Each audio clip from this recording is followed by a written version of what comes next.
どうも、たかちゃんです。今日はよ、スタッフの近藤大地くんの私有地で、ちょっとしたキャンプ場を作っていきたいと思いますんで、これの今日はペンアグしていきます。トラクターでまずただ地面を固めるということです。はい。じゃあ始めます。よろしくお願いしまこんな格好ですいません。す。じゃあ始めます。はい。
やべ、それこれは得意なんだ。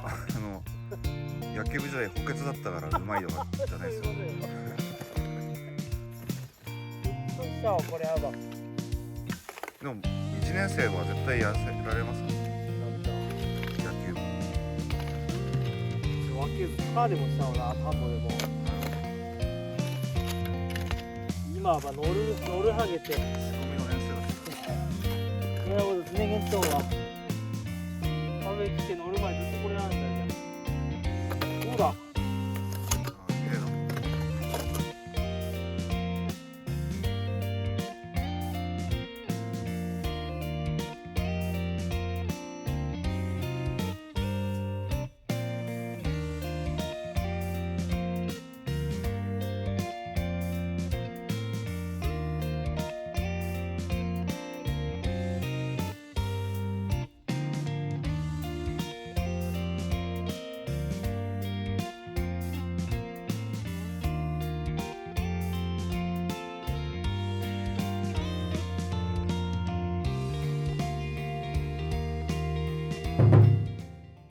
一応なんだトラクターで砂を鳴らしまして、カタピラーダもなるそれの重さで変外しました。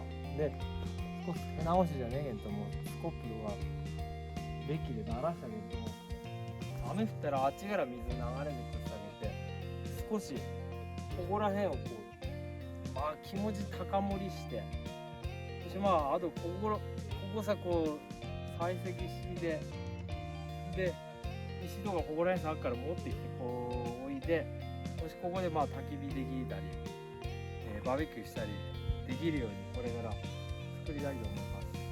だけど今回はあんまり俺もプロじゃねえからってうまくねえけども、トラクターのバケットで少しこう砂寄せたりして成形したと、造成したということで、次は採石作業所入りますんで、はい、一旦造成はおしまいということです。